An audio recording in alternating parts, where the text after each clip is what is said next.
Chats with Frank Palmer, the marketing, media, and communications talk show.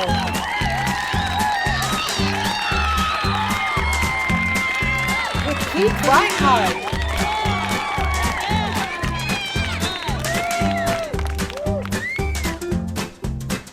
Thank you to all our sponsors.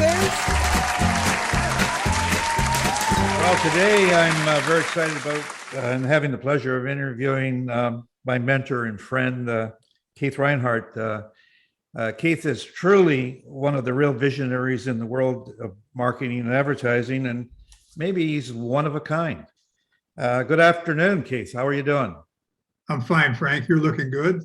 Thank you. And you're looking good also. And thank you for allowing me to interfere in your day and do this for NABS. And as you know, I want to tell everybody why we're doing this for NABS. Our industry, as many others, are suffering from COVID, of course. It's changed our world ever so slightly. And these challenges have increased because of COVID. And so we're raising funds for NABS for some of the individuals that are no longer working in the industry or trying to get back in. So I appreciate it. So hopefully these chats will raise the awareness for the needs for financial support for NABS. And so this is why it's important. So I think it's really a great program. I read a little bit about it. I commend you for this effort. I'm sure that many people are benefiting from it. Thank you. Keith, you've got some great lessons for all of us in the ad business, especially in the art of listening, which I'll ask a little bit about. So are you ready to go? Of course, sure. Okay, well, it was in 1998 when I first met Mr. Reinhard, and I introduced myself as talking to him as Mr. Reinhard, and he says, "No, you call me Keith, please. Please just call me Keith." And I was in New York at that time in the offices of DDB on the 11th floor on Madison Avenue, 337. Is that the address? 437. 437. Yeah.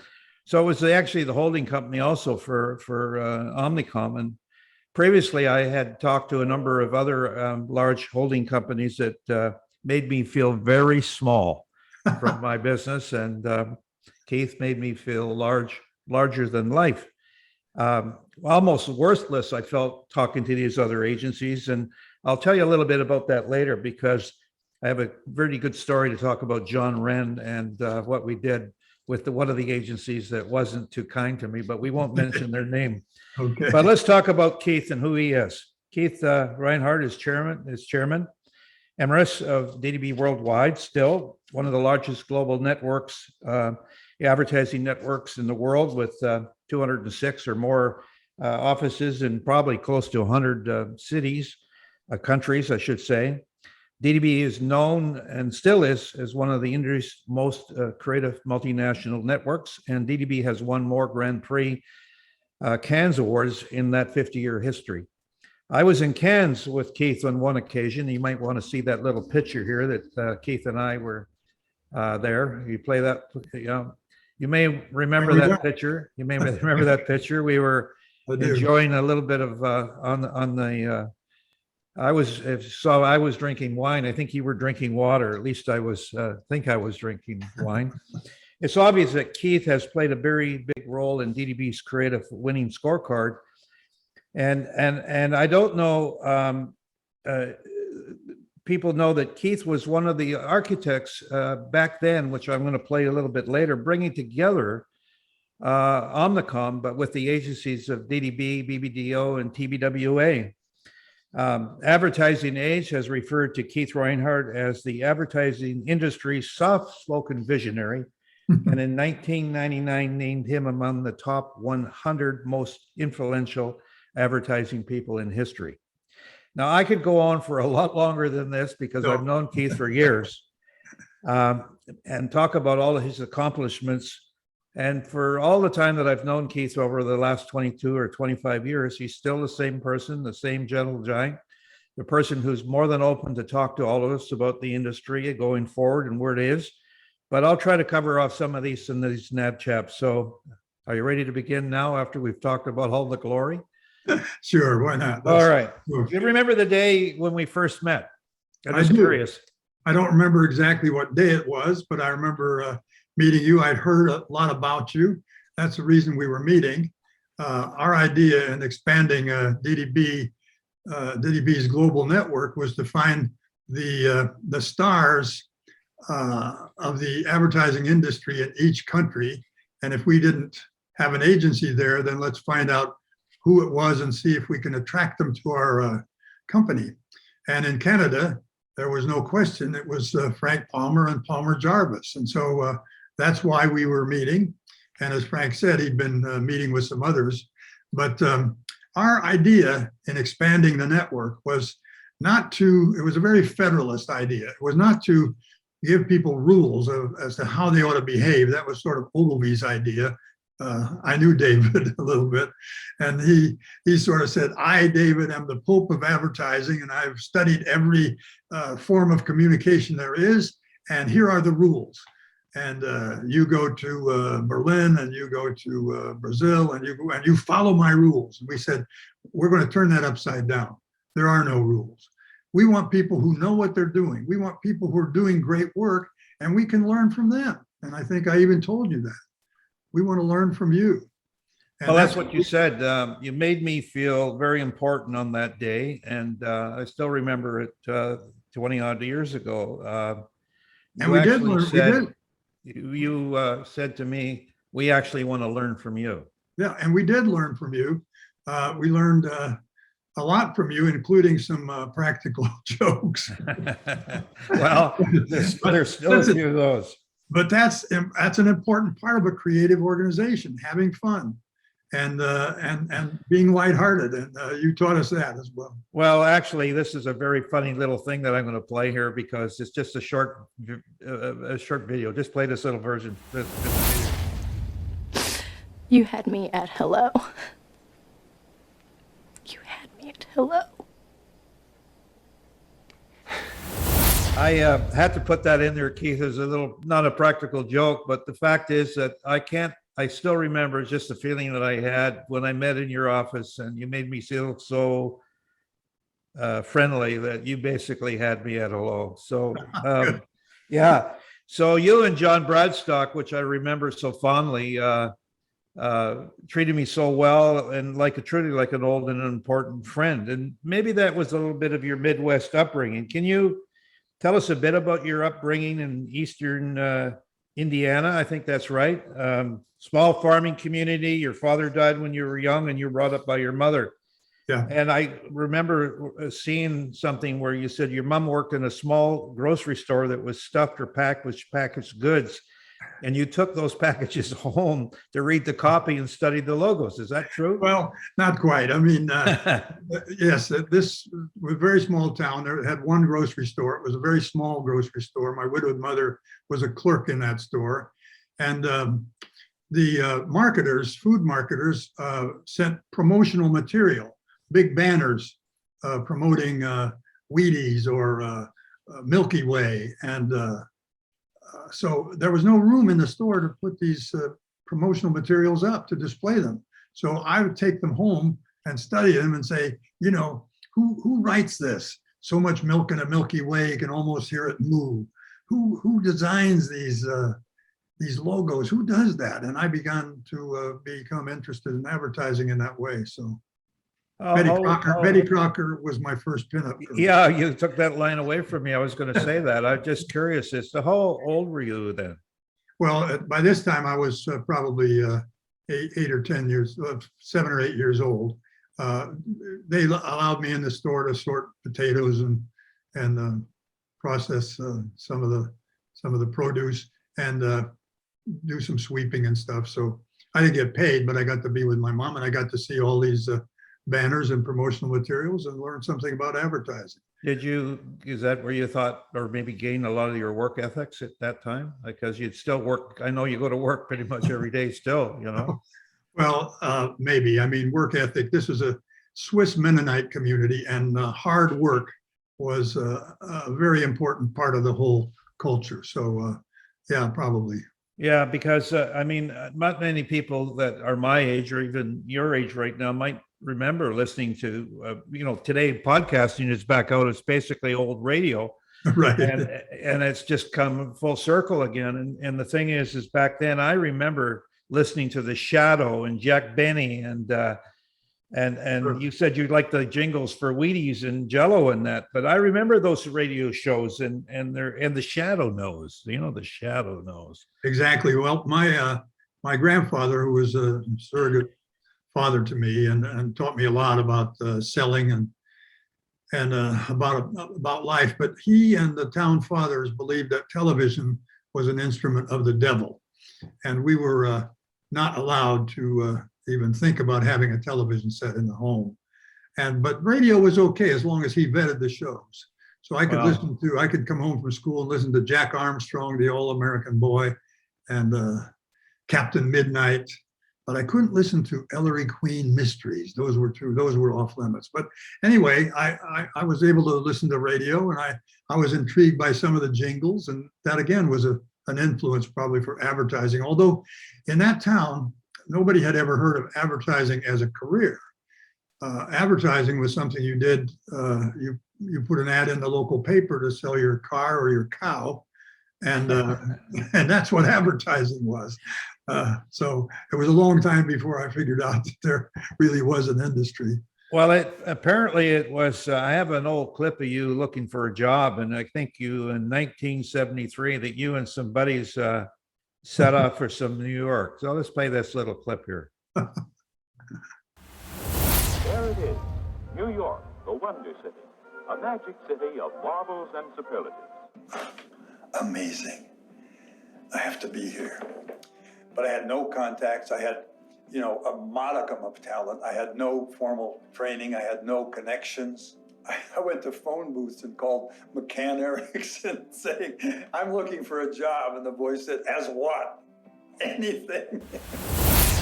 Yeah. That was a pretty good clip. I mean, tell us about your first job. I think it was Chicago, if I read correctly. Was it Chicago? Well, not really. And this is a long and boring story, but I had no possibility of going to college.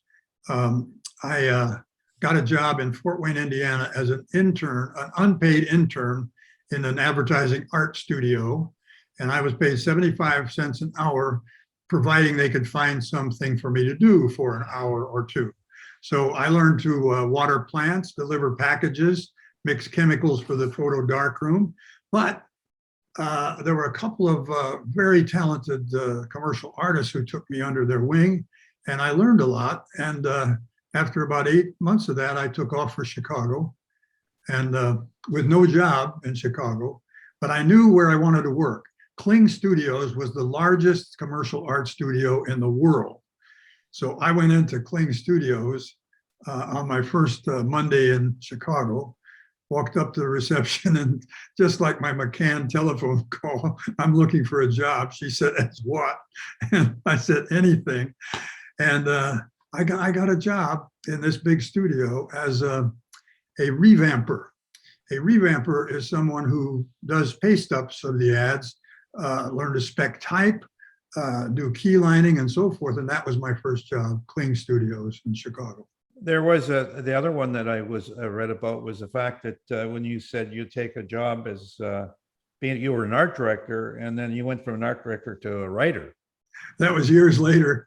I had been to a couple of other jobs back in Fort Wayne, a tour in South America as a videographer, a part of a movie crew. And then I got back to Chicago and applied for this job as an art director at Needham, Lewis and Brorby, big agency in Chicago. And he looked at my book. It was a Saturday morning.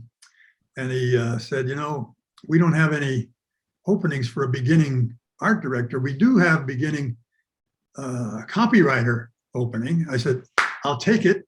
And so I did. And I had never been a copywriter, but I had done little ads, and I figured I knew words and I could do copy. But my first assignment was radio. And I said, radio, I'm an art director. Radio, do humorous commercials. I think he wanted 26 humorous commercials for State Farm Insurance. And I said, humor? Wait a minute, I'm an art director. Now you're going to make me do radio, and you want me to write something funny. What are your tips on writing funny? And he said, well, and he was a doer guy. He looked over his glasses. He said, you go back to your typewriter and type until you laugh. And when you laugh, bring me what made you laugh. And then I'll decide. And if I laugh, it's funny. And if I don't laugh, you go back and type some more. So I got to be a really good typist. Well, I kind of remember a little bit of my first job was out of art school. I left art school, and fortunately enough, I got a job working for a border station, U.S. border station, TV.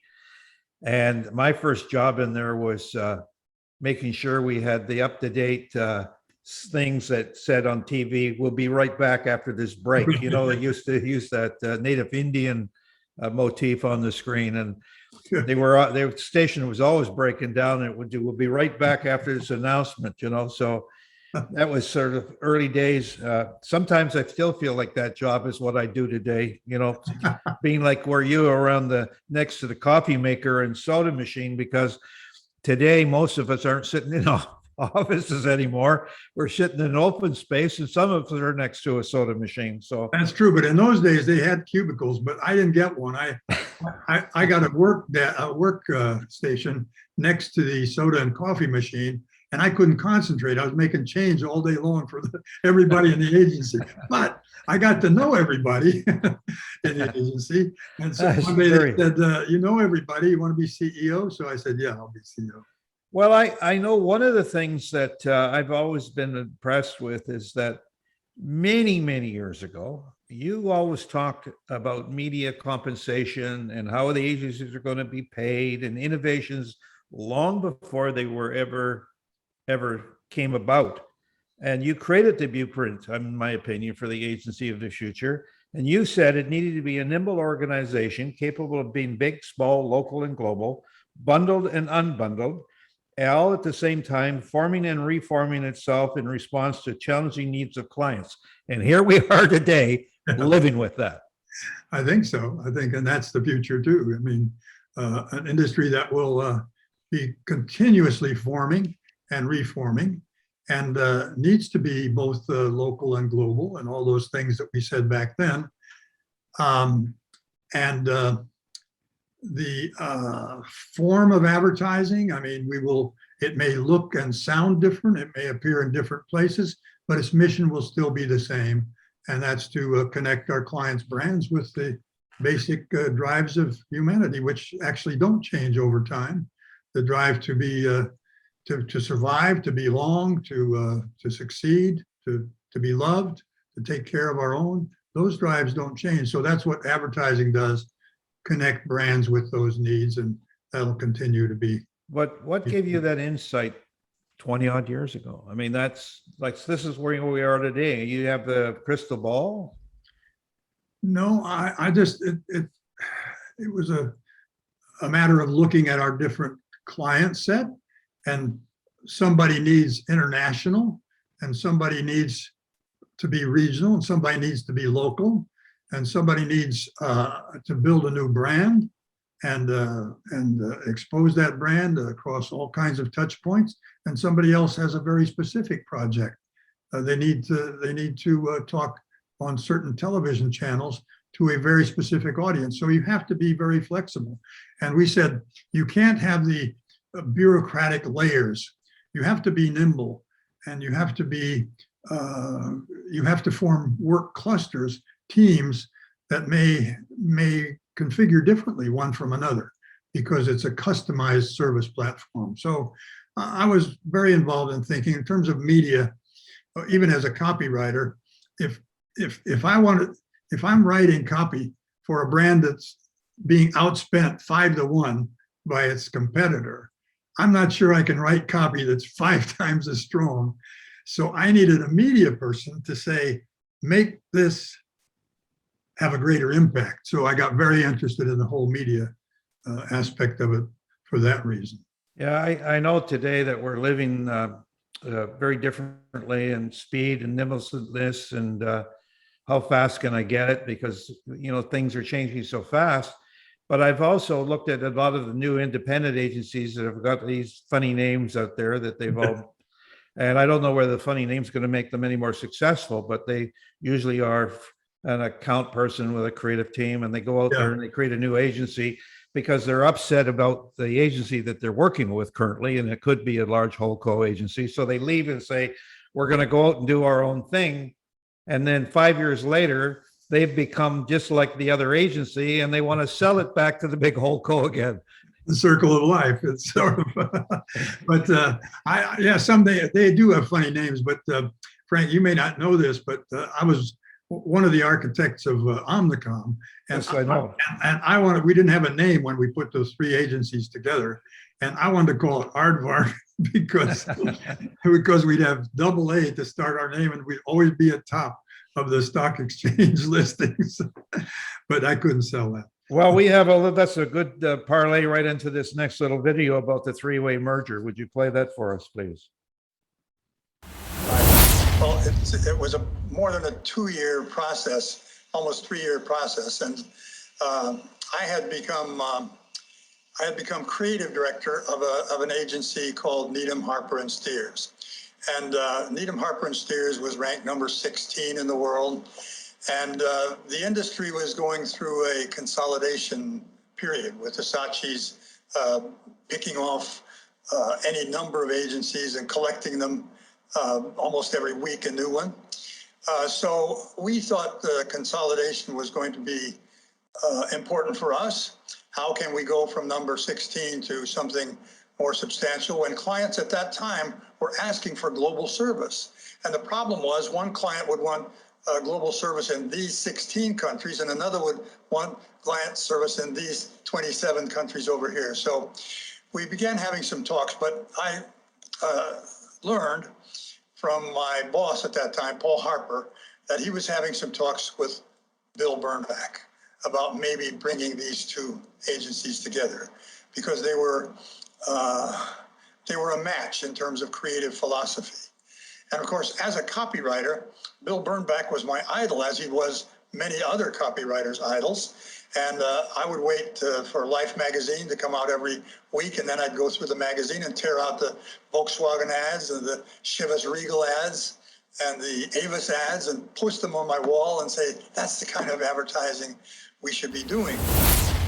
It was interesting because I know that you were one of the architects of that, and obviously it's still going very strong. So not only were you talking about the future advertising, you were looking at how the bundling of various networks came together. Yeah, it was mergers are hell, and to put Omnicom together, BBDO stayed intact as it was, and it was my job then to take the Needham agency and the Doyle Dane agency and put them together to make what is now DDB Worldwide. Yeah. Well, I want to talk a little bit about some of the clients, and you've played a big role on some of the favorite clients, and obviously huge clients around the world, and favorite clients for me, because we've had McDonald's for a long time too, State Farm and Anheuser-Busch or Budweiser. And you're maybe best known for some work on McDonald's, including You Deserve a Break Today, and which was voted in 1999 as the #1 jingle of all time. The century of advertising. I want our viewers today. How did You Deserve a Break Today come about? Because I know there's a story there. Well, as great ideas or great advertising can be the result of inspiration, frustration, or desperation. And you Deserve a Break Today was the result of desperation. We pitched the McDonald's account along with 3 other agencies, and we finally, but we weren't allowed to present any creative. No agency was allowed to present creative. We had to answer questions, and I was the answer of a couple of questions. And anyway, make a long story short, we won the business, and now we have to go out and do a campaign. So the research said, and this was a really important insight, that the big appeal for McDonald's at that time, this was 1971, was that it was like an experience. Ray Kroc himself, the founder of McDonald's, said, Americans can probably make better hamburgers in their backyard, but they can't have the experience of going to a place that's clean and the food is their favorite food and is served up quickly. And this is the experience. So we said, okay, And in those days, there were no in-house dining. They were just outdoor seating. And the McDonald's stores had those golden arches. And if you looked at a nightscape of a big city, you saw these golden arches here and there. And we said, those are little islands. And this experience can be like an island. Come to the McDonald's Islands, and you can write the rest. The natives there are friendly, the food is wonderful, and so forth. So McDonald's said yes, and Fred Turner was the CEO of McDonald's at that time. He said, this is the best campaign I've ever seen. I'm going to call the Wall Street Journal and upgrade our guidance. And we're in Hollywood shooting, and we have one day in the can, and the call comes from Chicago saying, you can't use islands. You can't use that word. Why? Because there's a string of root beer stands in the Midwest somewhere. I can't remember if it was Iowa or Idaho, that refers to their root beer stands as islands of pleasure. So you can't do come to the McDonald's Islands. So we lose a campaign. Now, what are we going to do? It's approaching desperation because we have a deadline. We have some network buys and we don't have anything to run. So I flew from California to New York. I wanted to see two of the best musicians in the business, the music houses. Went to Joe Brooks, who had done a great job for Pepsi Generation, coming at you, going strong. And Sid Woollison, who did one of my favorites, was Pan Am Makes the Going Great. And then, so I first went to see Joe Brooks, and he said, well, what's your problem? I told him, and he said, and Joe, when he sang, he didn't stutter, but when he talked, he stuttered. He said, well, if this conversation goes any longer, it's $50,000. So I said, okay, no more conversation. Nice to see you, Joe. And I went to see Sid. And Sid said, well, do you have a line? I said, no, it's we want people to get away and go to McDonald's and experience this. And he started writing some tunes, and we started some lyrics. And we finally came up with this tagline: we're so near yet far away, so get up and get away to McDonald's.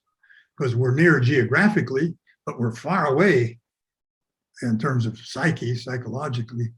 And we go to Oak Brook and we sell this, and they say, we love the spirit, we love everything about it. I said, what do they say at the end? Well, they say, we're so near yet far away. So they said, we don't like that. So now we have 7 notes we have to fill, and we got a campaign sold. So we go back in the research, and women were saying break from time to time, a break from meal planning. Dads were once in a while saying a break from high prices at restaurants. And kids, we reasoned, would deserve a break from broccoli and table manners and so forth. So where does the word break sit on these 7 notes? So we're back and forth with our typewriters, and finally, you deserve a break today. Got it.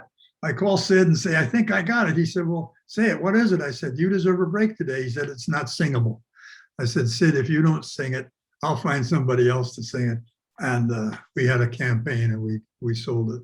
You deserve a break today. Well, let's play that commercial.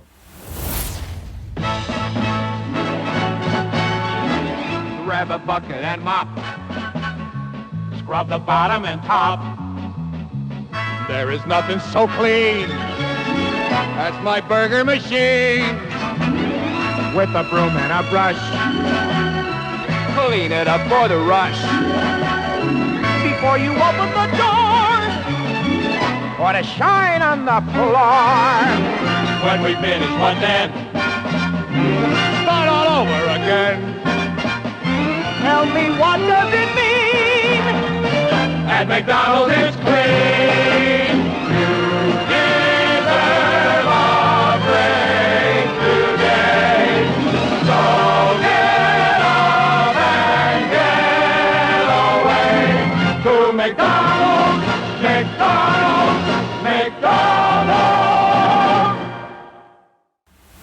All beef patties, pickles, sauce, lettuce, cheese, and the pickles, no. Pickles, cheese, oh. Lettuce and onion, sesame, all seed bunch. I think they're describing a big... 2 all beef patties, special sauce, lettuce, cheese, pickles, onions on a sesame seed bunch. Say that again. Two all beef patty, special sauce, lettuce, cheese, pickles, onions on a sesame seed bun. Two all beef patty, special sauce, lettuce, cheese, onions, pickles, onions on a... McDonald's Big Mac, the big sandwich with the great big taste that everybody's talking about. Sesame seed bun, and we forgot the onions. Yes, it did. Yes, it did say onions. Are you sure? It said onions. All right. Two all beef patty, special sauce, lettuce, cheese, pickles, onions on a sesame seed bun. McDonald's Big Mac, the great big sandwich with a great big taste. Lettuce. Pickles, cheese, and Big Mac. you deserve a break today at McDonald's, where your dollar gets a break every day. Far out. I can almost say two beef patty, special sauce, lettuce, cheese, pickles, and sesame seed bun. My mouth gets a little garbled when I say it, but that obviously was a lot of fun writing that, I take it. Well, that was, it's always a team. And in that case, McDonald's said, we want to tell people what's in a Big Mac. And we had research that said, people don't do that. There's a mystique there.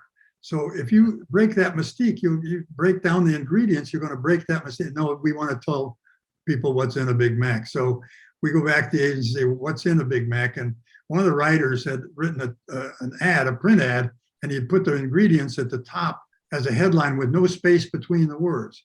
It just said two whole beef patties, special sauce, lettuce, cheese, pickles, onions. And we said, what if we sing it like, you know how we teach the kids the alphabet, A, B, C, D, E. So let's do a dumb tuneless chant, and that'll make people remember. So we did. One of the other guys, Dan Nichols, gets out his guitar and plays two all beef patty, special sauce, lettuce, cheese, pickles, onions on sesame seed bun. And they said, yes, that's it. And so. Well, we still enjoy the business of McDonald's just a little bit that we have today. We still do the Fun Times magazine for them. But I remember at one time how you told the story about losing McDonald's and getting it back. And I said to you something about it. And you said something about not leaving the lights on or leaving the lights off. If you remember that. Do you remember losing the business and getting it back? Because I know that you just said, there's a story there that's. Well, it took a while. I mean, we had done really we had a great relationship with McDonald's, I thought, and the advertising community was all excited about the work we were doing. We were getting new business because of the work we were doing for McDonald's, and we thought we had a really good thing going. And after 10 years, I got a call on a Sunday morning saying that they were moving the business to another agency. And it shocked Madison Avenue, really. They couldn't believe that this had happened, shocked us. I had to go into the agency the next day and tell all the people who were working on McDonald's what had happened. And I said, we have 90 days. I want you to do the best work for McDonald's you have ever done and make them regret this decision. Right now, nobody loses their job. Here's a crisp $100 bill. Take somebody out to dinner tonight and come back in the morning and give McDonald's the best work they've ever had. Meanwhile, I knew I had to replace that billing or else we were going to lose people. But I decided the next morning, right after we were fired, I called Fred Turner, the CEO, and he said, "Oh, Keith, I'm sorry, but finally I have to rely on my marketing people, and this is something they said we had to do." And so I said, "I'm not calling to complain, Fred. I'm calling to tell you that you've just gone from our biggest client to our biggest new business prospect, and we are going to be back." And it took a long time. It took years. But my board of directors said I was crazy because we were offered another fast service account with no pitch. And I said, "No, we can't take it because we're going to work for McDonald's." And the guy said, "No, you were fired." I said, "Well, I know, but we're still working on McDonald's." And John Bradstock, and he was passionate about this too. So he and I would come up with ideas for McDonald's, and we'd get a meeting with somebody at McDonald's and drive the other, it was Leo Burnett, and we'd drive them crazy. And I was given a cannon about 3 feet long by Paul Harper for the best new business record. And I made a stand for that cannon. I aimed it right at the Leo Burnett building. And I told the management of Burnett, I've got a cannon aimed at you and we're going to get this back. And we finally did. It took more than 10 years. I'm with you on the fact that we basically have had one account and we were offered a bigger account in the same category. And we said, no, Yeah. I don't want to get in the reputation of trading one account for another account, but I do have stories where persistence paid off in the long. Well, persistence is everything. And, you know, we said McDonald's fell out of love for us temporarily. We have not fallen out of love with them. Yeah. State Farm was another one, like Good Neighbor. You wrote that line, did you not? Yeah, I did. I got a spot here I want to play. It's a little older one, but it's worthwhile playing. Agent Brent Whitlock talks about family insurance. You have an obligation to that individual when he buys an insurance policy from you to back up what you tell him. You're selling him a service. It's an intangible. The only way you can prove that you're worth what you say you are, or your company is as good as you say it is to be there when he needs you and provide the service that he deserves. And like a good neighbor, State Farm is there. We did that, but that was a series of where we used the real agents. But the launch commercial, we worked with Barry Manilow, who wrote the tune, and we wrote lyrics for auto insurance, home insurance, and life insurance. And we used radio for the whole song, which was really beautiful. And Barry wrote it in a minor key. And that the line though came from another research insight. They said, you know, everybody's talking about their policies and low rates. What State Farm has that is better than all their competitors is somebody right in the neighborhood, an agent right in the neighborhood. So that sort of wrote itself. Yeah, I mean, I think for certain companies today, especially maybe even real estate business, being a neighborhood real estate or, you know, real estate agent, it makes some difference. Trust for you has always been a big factor. Client trust, staff trust. You talked about it with McDonald's. Is this why 4 Freedoms came about for the agency people, or what? How did that come about? Well, yes, certainly trust has a lot to do with it, but a lot of studies have said that organizations that are committed to innovation and creativity need certain characteristics, and freedom is one of those. When I asked Phyllis Robinson, who was Bill Bernbach's first copy chief, and she was amazing, and she turned out to be a good friend and helped me in so many ways. And I said, what was the secret of that environment that produced those great campaigns and those great ads? She said, it was freedom. We were free to do whatever we wanted. And there were no bureaucratic layers of non-creative people who were approving what we do. And it was that freedom. And so when we put together DDB Worldwide, I said, maybe we could institutionalize that idea of freedom. And we thought about it, and we came up with 4 freedoms that we asked managers of all of our agencies, make sure these freedoms are present in your agency. And the first was freedom from fear. It was interesting. I saw an article recently about Nina Simone, the great jazz singer, and they asked her, what does freedom mean to you? And she said, no fear. So our first one was freedom from fear. Management by intimidation has no place in a DDB workplace.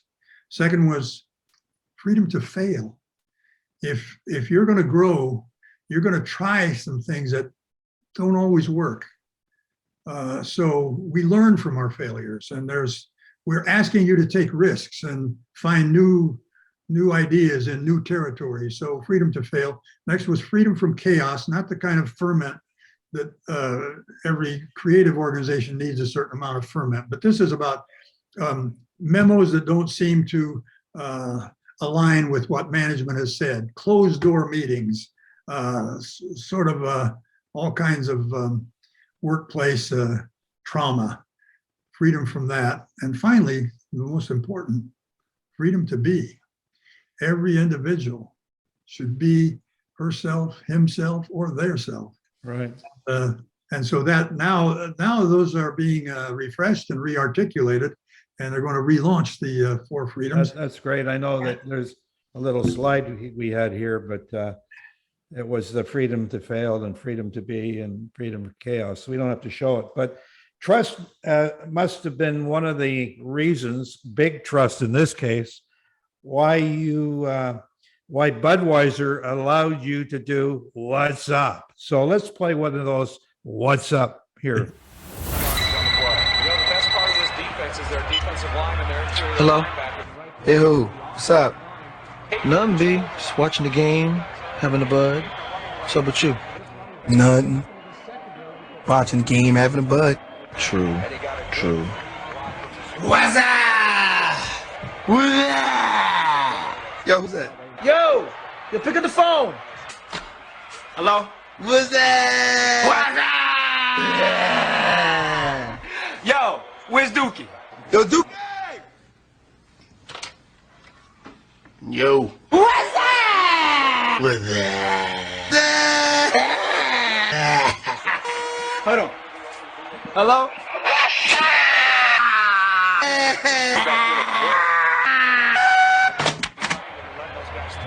So what's up, B? Watching the game, having a bud. True. True. I have a little picture of you and me and Tony trying to do that. Would you put that picture up? What's that? What's up? What's up? How did that campaign? Trust must have entered into that campaign. Do you Well- got a little story that you actually were there when that was sold? Well, absolutely, yeah. Yeah. We would not have been able to sell that to a client, a new client.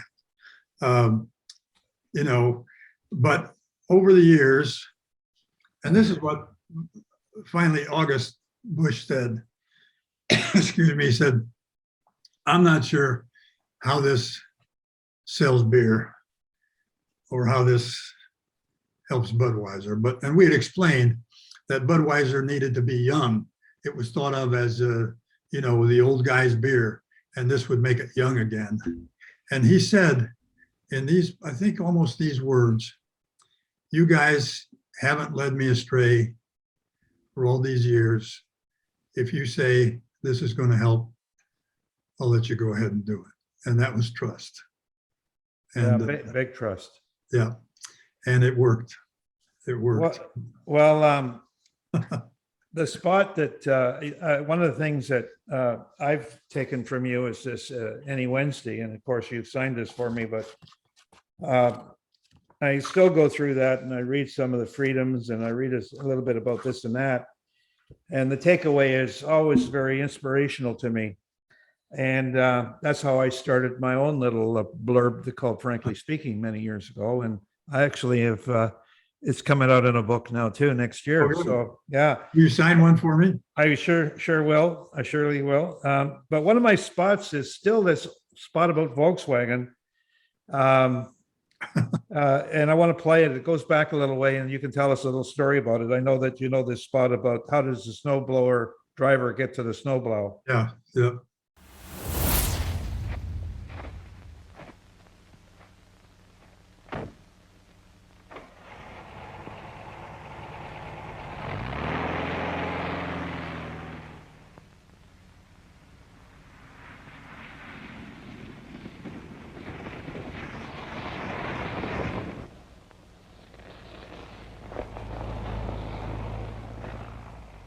Have you ever wondered how the man who drives a snowplow drives to the snowplow? This one drives a Volkswagen. So you can stop wondering.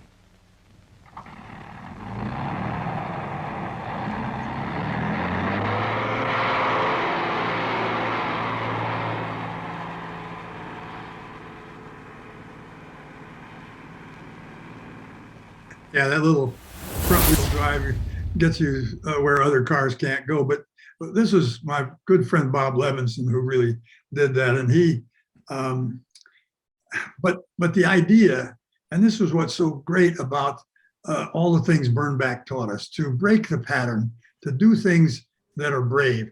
What other car company would show their brand new car covered with snow and not even let you see the beautiful girls draped across the hood and whatever? This was Bernbach.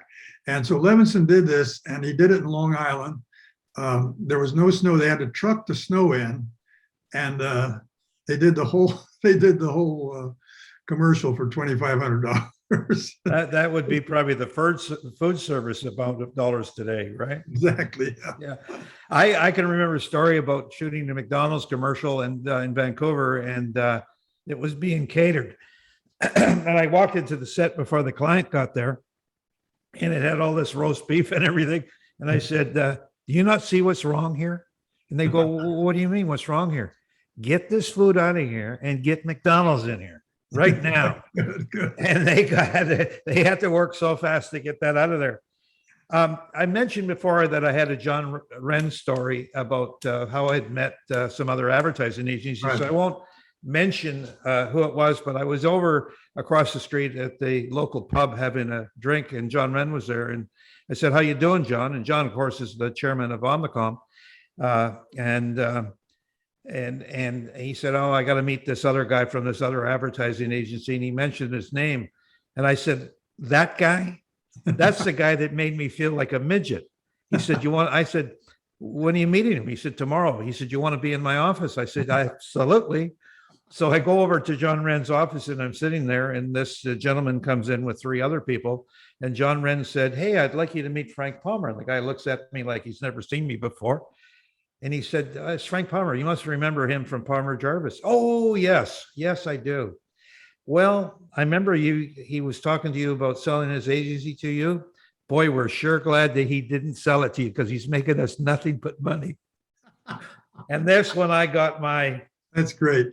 story back. That's great. So you're so active in so many different areas, and I know that we're probably going to have to do another interview with you, Keith, because we talked about the Berlin School of Creativity, which you're a big member of, and you've now co-chair of the Jazz at Lincoln Center, and that you are also what led you to your involvement with the New York Ballet.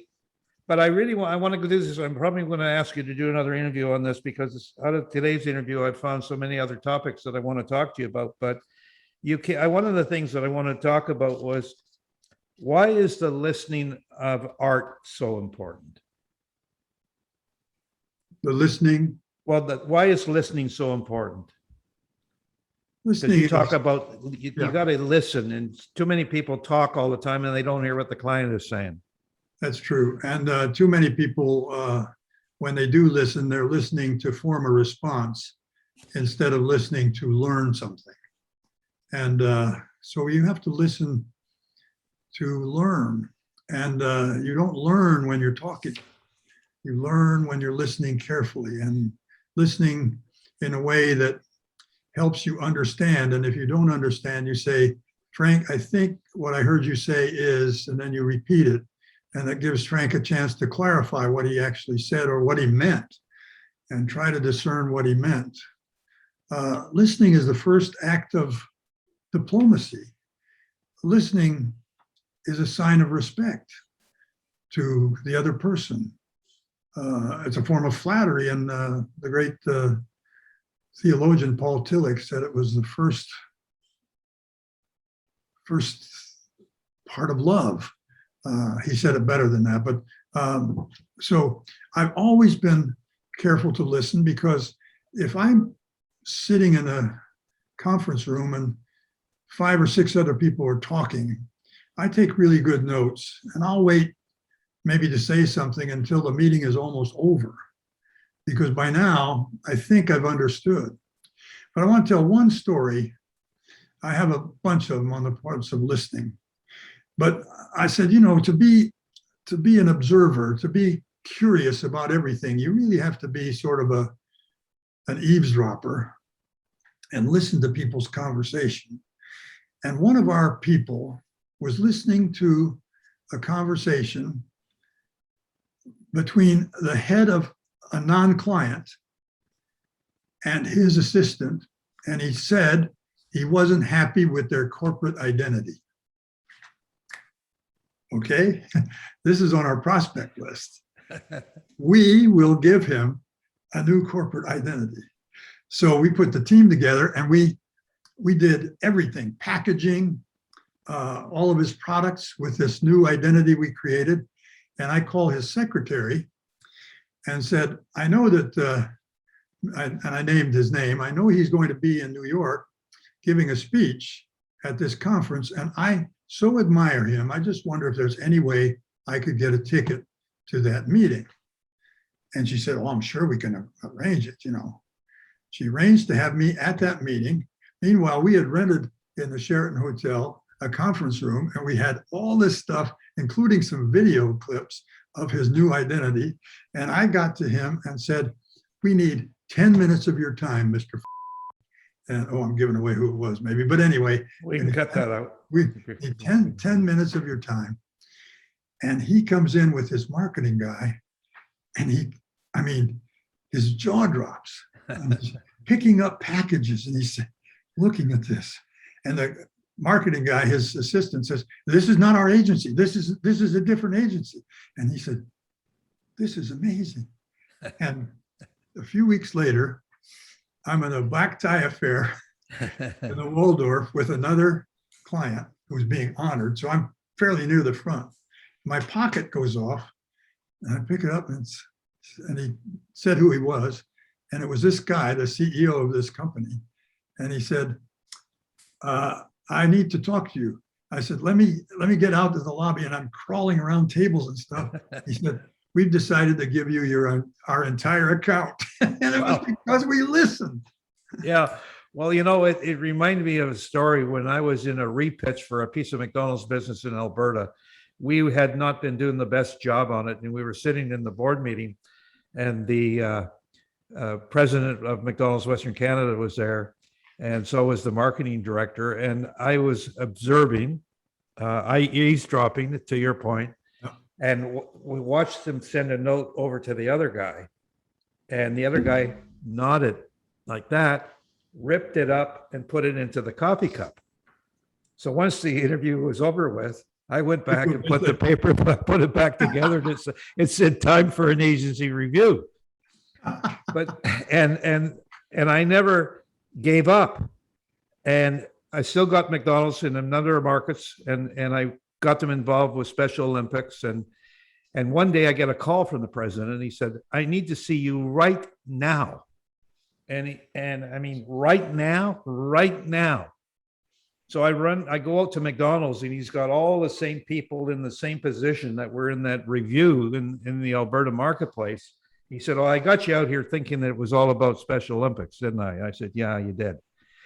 He said, well, you know, the other agency that we hired in Alberta isn't doing very good. I said, yeah, I know that. Because I personally was driving them nuts by saying, hey, I had a meeting with them last week, and I never had any McDonald's meetings.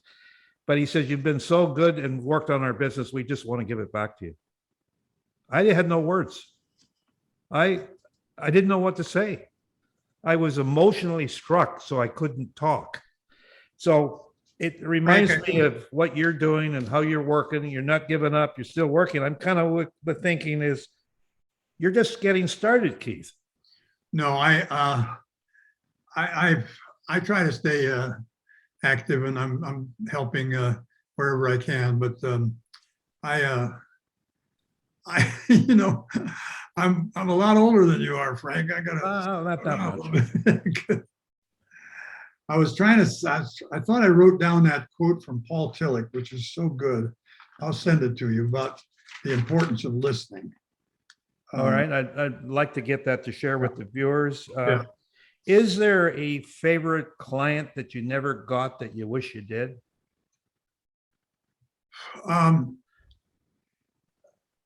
Yes, but it's probably better that we didn't.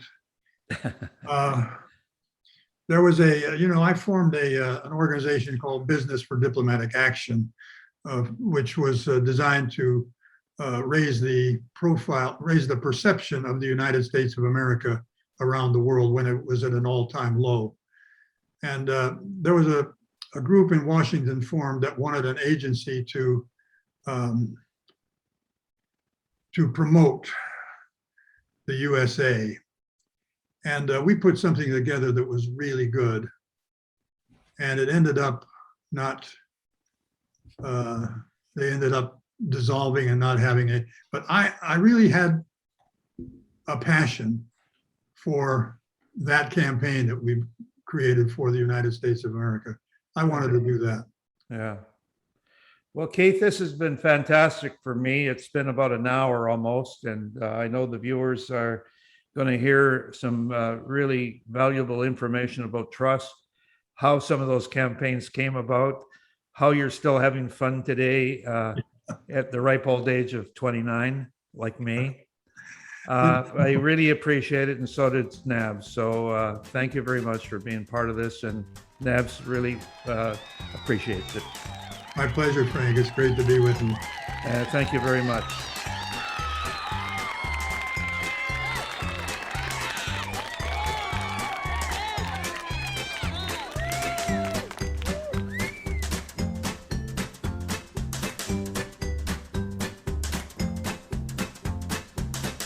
Produced by Nabs.